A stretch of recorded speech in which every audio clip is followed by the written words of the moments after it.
we're going to start the show off the same way we always do, with gratitude.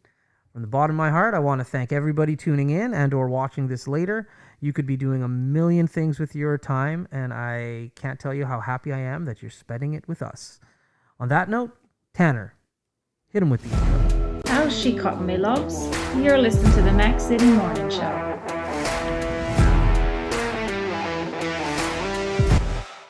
All right, and we're back.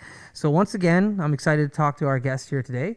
I've known her for a bit, but we really have never had a chance to sit down and have a chat like most of the people in Fort McMurray. We're busy. Just because we see each other doesn't mean we actually get to sit down and have a nice conversation. So that's going to change today. But as per usual, I don't introduce my guests. I let them introduce themselves. So on that note, can you please tell everybody who you are and what you're about? I can, yeah. So my name is Mandy McDonald. I am the Executive Director for Justin Slade Youth Foundation. Very cool. Very cool. So Justin Slade, we'll talk about that a little bit in the Youth Foundation. I actually grew up with Justin. Awesome. I met him when I was, I think, 6 or 7, kindergarten. Yep. So I know the foundation quite well, but for the people at home who don't know what it's all about, can you please give us just an overview of what the foundation is all about? Yeah, no, I sure can. So Justin Slade Youth Foundation started in 2005. I'm sure that a lot of the viewers out there know, but it's after Justin Slade. So he was a 21-year-old who got into a car accident on the highway. After in 2004 that had happened, so in 2005, after donations were taken in to start a charity, so then they opened up the Justin Slade Youth Foundation. I think for most people, they know us more for our drop-in center that's located in Borealis Park, and that's known as the Dugout. So what we do is we are a registered nonprofit, and we focus on youth ages 12 to 17 years old. We provide free programming, community engagement, organized programs, volunteerism, and a casual drop-in center. Everything that we do is free of charge because we want to break down those socioeconomic statuses. So anything that's offered within our drop-in center, or if it's an organized program that's in other parts of the community, everything's free of charge so that everybody gets to take part. That's awesome. Yeah. And it's a pretty cool building, I got to say. It is, yeah. Yeah. I used to work in that building, actually, as a summer programmer for the municipality. We used to call it the Haxton Center. Yeah. And then you guys have taken it over. You've been there for how many years now, would you say, roughly? Oh, God, I think, since I would say, God, we've had the Dugout. I can't honestly remember when the Dugout actually opened.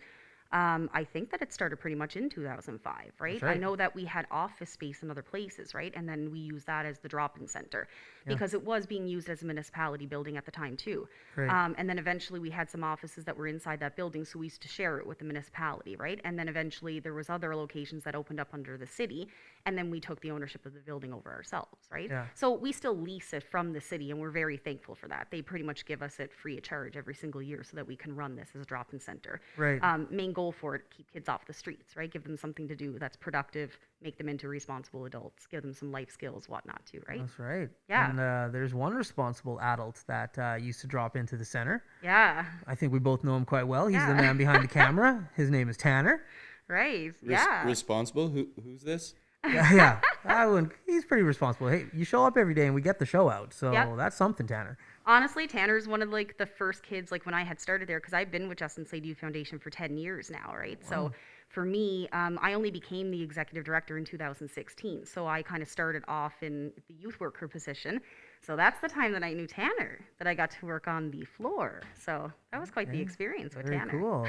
So you started off, you weren't always in the position you were in. You started kind of entry level and grew into the role that you have. Yeah, because I had been there for so long too, right? So definitely went through different job positions and whatnot.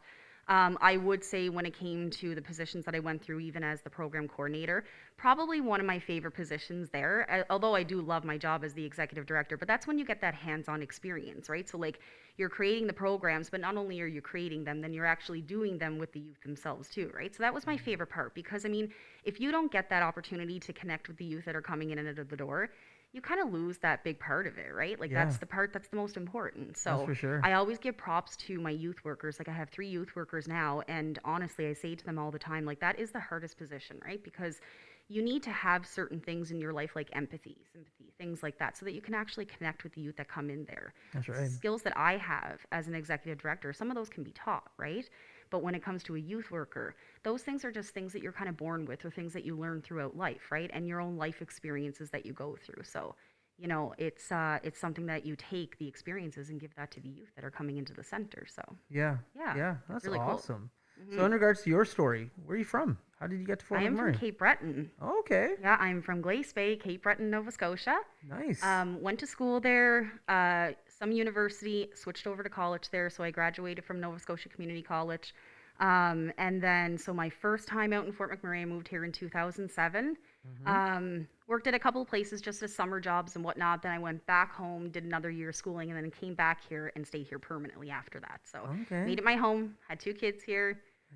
It's been awesome. So this is our home. It's our community, right? So There you it's go. great. Yeah. Yeah. Okay. I love it. So you stayed here and you decided to raise kids. Now Yeah. do you get back prior to COVID to Cape Breton every once in a while, or No, I haven't been back there in a really long time, to you're be like honest the only with you. one? No, that's, it's like my mom's 66 years old right now, right? So for me, to travel back home to go and see my mom, I don't want to put her at risk of anything right now either, right? That's So, right. and my mom is, my mom's my mom. Like, I know that she's a little bit paranoid about those things too. Plus, in Nova Scotia, like, in my opinion, they've been doing things the right way, right? They've kind of kept things pretty closed off there. So, once things lift a little bit, I'd prefer for my mom to actually come out here, right? Yeah, no Because it's doubt. just, instead of 3 of us flying home to go and see my mom, it's better to bring her out here. And she actually really loves this community as well, too, right? So I'm looking forward to getting her back here, too. Yeah. That's awesome. Yeah. I love it. Yeah, come and spend time with her grandkids. No doubt. Well, fingers crossed. Yeah. Sooner rather than later. Maybe Yeah. this summer. No, for sure. I'm hoping to get on a plane Me too. personally. Like it's Yeah, been a long mine will haul. be to like a trip. Yeah. Like a relaxing trip that I don't need to do anything. That's right. That's right. So, working with the Justin Youth Slade Foundation, do you have any? I'm assuming you never met the guy. Yeah, no, Have I you heard haven't. any good stories about him? I did. Well, I've heard quite a few, right? Okay. I with his family, a lot of his family members living in town here, a lot of them are our board members too, right? Because they keep the connection to the foundation. That's great, right? Because you get to learn new things and have conversations about Justin and whatnot. So we have a great dynamic at the board table because we have different community members there too, right? But when you get to have some of his family members there too, they have that emotional attachment to it as well, right? So it kind of creates good conversations at the board table and whatnot as well, right? That's So, right. I don't know. Like, I don't know if you knew him. I did. I grew up with him. I met Yeah. Justin when I was probably 6 or 7 years old, ECS, kindergarten, I guess nowadays. Right. And my story, because I knew you were coming today, so I was talking to my parents about it. And I remember when he came over to the house one Saturday, because I grew up in Dickinsfield. He was in Right. Timberley. So, like, a lot of the time, like, that's a far distance. So, Right. back in the day, Which I don't think there was a lot of development in Timberley back then either. No. Wasn't, and same with Dickinsfield, it was brand new. So basically it wasn't like parents nowadays where you make play dates. Yeah. It's just like you played with the kids that were closer. Yeah. So I remember him coming over, and the reason he came over was his basement had flooded, Right. and he was telling me all about, oh, Elliot, you should, and we're 7. Yeah. So, oh, the basement was flooded, you could put a boat down there. And as a kid, you don't know what a basement flooding means. Yeah. So I'm just like, oh my God, is your whole house underwater? He's like, oh, it goes up so high, Elliot. And we were talking about like getting in a sailboat maybe later that day. Right. And going to hang out in his basement and maybe going for a swim. Right. Yeah. And Which seems pretty cool. Which seems pretty so, cool. When you're yeah. 7, you're like, Yep. indoor swimming pool. Yeah. Anyways, I was talking to my mom about that, and she's like, yeah, you guys were idiots. Like, when a basement floods, it's like that much on the bottom, and it's just course. water, or it's sewage water. Like, you're not going swimming in it. Yeah. But yeah, that's like my first memory of hanging out with him is, him talking about his basement Right. Yeah. flooding and how we're going to ride sailboats. So, Yeah. yeah, I know, he was a like, cool guy. we have some of his cousins that sit on the board too, so I know that some of the stories that I got from the family, even with them growing up, that Justin always protected them. Yeah. Any trouble that they got into, Justin was always there Yeah, for them. yeah. And then we ended up going to St. Anne's together for elementary and junior high. And then in high school, he went to Westwood. Right. And I went to Father Merck. But Right on. we still have lots of friends and would bump into each other. Yeah. Like Fort McMurray was such a small, tight-knit community back in the day. Yeah. Still a great community. We're still tight-knit, and everybody helps out as we see Yeah. throughout the different things that happen. But like I remember back in the day, you're talking 25, 30,000 tops. Right. Like, Yeah. and especially in that age demographic. Yeah. Even same thing Yeah. when I moved here too, right? Like when I came in 2007, it wasn't as big Right. as what it is now. There That's was still right. a lot of development and whatnot that was going on during that time too, right? That's So, right. Yeah. That's it. Yeah. We got a lot So- now though. Oh, so many people now. It's Mhm. awesome. I love to see it. Like Yeah. there's positive and negative, but you know what? Overall, I think there's more positive than negative. So Right. Now you're just doing too good at this. Yeah. This is you're natural. For somebody who came in and was like, I don't know, I haven't done this in a while. I haven't done a live show You're in a long crushing it. time. Pre-recorded. Pre-recorded is good because, Yeah. I was scared that I was going to drop some swear words or something like It that. happens I'm an East sometimes. Coaster. It happens. We try. But you're doing too good. Yeah. So I'm going to hit you with this segment a little earlier than we hit other people with it. Sure. This segment is Tanner's. He came up with it. It's called the Mac City Minute. He's going to ask you 5 questions. Oh, I don't know God. what they are. Okay. So Tanner, put her on the hot spot. Hit her with the Oh, Mac City God. Minute. Question number 1. What is it like running the foundation you started out working for? Amazing. It's amazing, honestly. There's not, I guess I could say a lot, but it's fantastic. Like I said, Tanner, I don't even know how old Tanner was when he started to come there. So he was about 12 years old. But I think the most amazing part for me is that, especially working through different positions, I know so many teenagers in the community now that are young adults now and still talk to them on Facebook, Snapchat, things like that, right? So, it's a good experience that they remember you, know, and it's great because some of them have become my friends. Some of them have become my coworkers now too, right? Because I like to hire younger youth workers to come in because, the foundation gave me an opportunity when I was a little bit younger to go in there and kind of work my way up, right? So for me, I like to mentor young people like that, and I want to give them opportunities that I had when I was younger and I started there. So I do have a lot of the teenagers that used to come when I worked on the floor. They're actually working for me now, and I got some friends like Tanner. That's cool. Mm-hmm. Question number 2. What is your favorite fundraiser you put on? Our golf tournament. Yeah, our golf tournament for sure. That's our major one, right? We do that every single year. There's been a couple of years that it was canceled due to flooding, due to the fires, things like that, right? So COVID. Even last year, our golf tournament was canceled last year because you can't move forward if you're not going to make a certain amount of money off of it. You're going to put more money into it, right, than what you're actually going to make off of it. But we are moving ahead this year. So that Very would be cool. June 11th this year. We are moving ahead. So we're hoping to get a lot of people involved. Question number 3. What is your favorite moment working with children? Ooh, that's a hard one. I would say camping is a big thing for me, is that we used to take camping trips every single year. And it was just, getting to see the dynamic with the youth during the camping trips. We didn't realize, some of us as staff, that a lot of the kids that came there when we were all working on the floor, especially the management side of things right now, we didn't realize that a lot of the kids that were coming there were not actually close to each other in school, but you would never know the difference, right? Because when they went camping, they had such a strange dynamic with each other because it seemed like they were all best friends with each other, right? So getting to see those dynamics during camping and helping each other out, doing some, fun things. I know me and Tanner had quite the experience one time when we went camping because we went tubing, and I don't know if Tanner wants to talk on that part either, but Yeah, he's gonna now, but Yeah. we'll wrap up the questions and then Yeah. we're jumping right into that. Question number 4. What is your favorite part of working with Alex? I love Alex. I don't know. I don't even know how to answer that one. Alex is my best friend, right? So Alex, so her name is Alex Stuckless King. Actually, Alex Cameron King, because she is married now.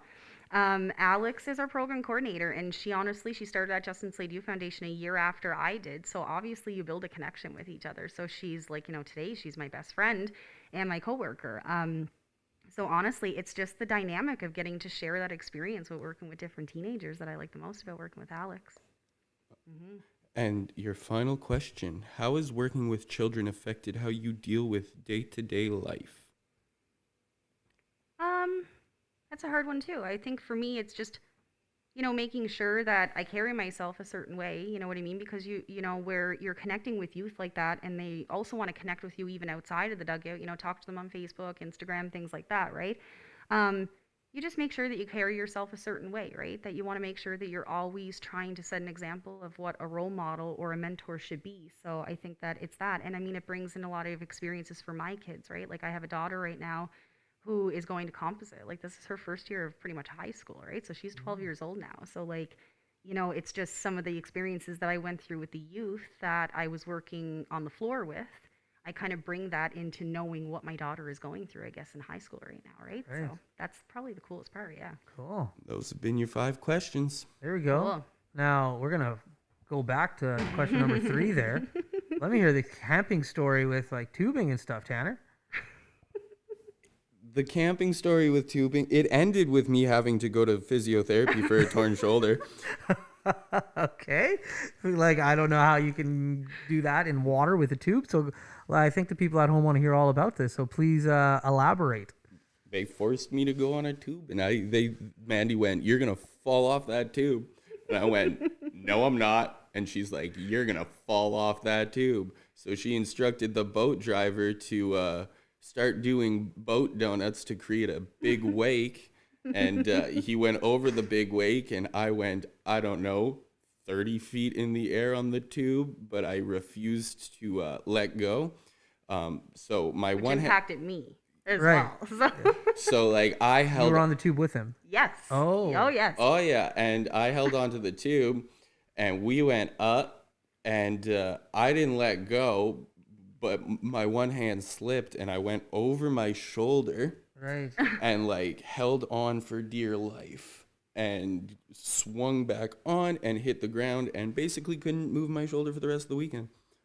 Nice. Yeah, it was. Nice. Yeah, it was quite so. And what happened we to you had- in this scenario? Where Well, did we you go? had a friend. We had a friend that was there as a volunteer, right? Who was friends with some of the people that worked there. So he used to come out every single year. So we had picked a different camping spot at this time, but his parents actually had a trailer set up there, and they had a boat and everything. So Right. it was wonderful, to be honest with you. Like, it was a great experience because, like I said, like a lot of the time when we went there, we didn't get the opportunity to go tubing or anything. So his Right. parents that were there at the time, you know, offered to us and said, "Hey, like we'd love," because kids sign waivers and things like that, right? And they're aware of some of the activities that we'll Thank be goodness doing. in Tanner's case. Yeah, absolutely, absolutely, right? But Or Tanner in- held, or in Tanner held it Mandy's together case. really well. Like, I mean, we were pretty sore. Like, I think that we felt like we probably got hit by a train, right? Yeah, But anyway, yeah. like, you know, his dad at the time was taking rounds and taking some of the kids out tubing, right? So it was actually a really great experience. It's just that, you know, Tanner left out a couple of things. We decided to pick one of the tubes that was like, I think it was a 3-seater actually at the time, because we did have another youth on us, but we always sent one of the youth workers too. So this was like my turn. So I'm Right. like, okay, I'm gonna go with Tanner then, Yeah, right? yeah. So anyway, long story short, yeah, Tanner didn't let go of the tube. We ended up flipping up pretty much upside down, hit the water. I'm pretty sure Tanner elbowed me, and yeah, we came out pretty rough. But we still came out laughing, so it was still a good time. The so. third girl, I'm pretty sure, had a concussion from hitting the water. Like, she didn't know where she was afterwards. Yeah. I actually went to a physiotherapist afterwards, and I had torn my shoulder muscle because for like 3 days I was like, yeah, I can't really move my shoulder. And then my mom was like, yeah, we're going to go get that looked at. And I was like, I'm Yeah. fine. Funny. Yeah. So my question is, like, I know Tanner and we share something in common. We are pretty stubborn. Yeah. So I'm not surprised with this story, him not holding on. What's wrong with you and this other girl? Why didn't you let go? I think we did, to be honest with you. Like, I can't remember exactly how it is. Like he said, when they're moving with the boat, right, it kind of creates those waves and stuff. And we That's right. honestly didn't expect it, right? Because, you know, even the people that were running the boat at the time, you know, they're obviously aware that it's youth and whatnot too. And like I said, like a lot of people had really good, like a lot of fun. I Right. think that between the three of us that were on that tube that day, we were maybe a little bit more of the daredevils, that we were okay with a little bit of speed, but Right. we just really didn't see that one coming, right? So, Well, and it was a you know- challenge. I was like, I am not letting go. And everybody's like, you're going to let go. I didn't let go, by the way. I made it onto that tube after we went down. That's Yeah. awesome. Sacrificed Yeah. the shoulder, but I did it. yeah, but he handled it really well, Yeah. actually. Oh, I didn't Tanner's a really tough hear any kid. complaining the rest of the weekend. He held it together really good, Yeah. so you wouldn't have never really knew that he was that hurt from it, right? That's right. So, I didn't know I was that hurt from it. So until this is when he was afterwards. like, what, 12 or something? I was like 14. yeah, 14. So like a year Yeah. or two ago. yeah, right, Yeah. right, hey? Couple weeks. Yeah. So Yeah. listen, we're getting to the end of the show here, but you need to come back again and again and again. Yeah, The next time you come back, we'll call it the Tanner episode, and you can just tell Yeah. me like great stories of About Tanner and Tanner. his youth. Yeah. Yeah. Don't Yeah. worry, guys. We'll have an Elliot Pierre episode too. yeah, Oh yeah, we could do that. Like, I think we have one of my old friends coming on the show pretty soon here, Jillian McIntosh, and yeah, she's gonna light me up. I can already see I it can coming. imagine. We got to get James Doherty on here. Oh yeah, James Doherty, big time. Yeah. Like, do you? Well, you've been here long enough. I don't Yeah. know if you know James Doherty. I don't know. I'm not really We'll sure. show you a picture. He's a good time. Yeah. So yeah. But before we cut you loose today, shameless plug. Before you go, please once again tell everybody about the foundation, how they can get involved. Just Yeah. Shameless yeah. plug. So again, Justin Slade Youth Foundation, we run programs that are for youth ages 12 to 17 years old. Currently, drop-in center is closed due to COVID, but we are starting to roll out the plan to reopen the center. If anybody wants to see our programs or anything that they want to get involved in, they can check us out on Facebook, check us out on Instagram, Snapchat. We pretty much have everything right now. Just search up JSYF, everything will come up. All of our programs are virtual, and any youth is welcome to take part. There we go. Awesome. Well, thank you very much. Yeah, thank you for having me. No, you're more than welcome. And definitely you will be coming back. Yeah, Non-negotiable. I totally will. Yeah, I totally will. All right. Well, on that note, that's another show. Once again, everybody at home, thank you very much for tuning in. Really do appreciate it from the bottom of my heart. It blows my mind. So thank you, thank you, thank you. Have a great day. We'll see you tomorrow. Peace. I just said this. That's another Mac City Morning Show done.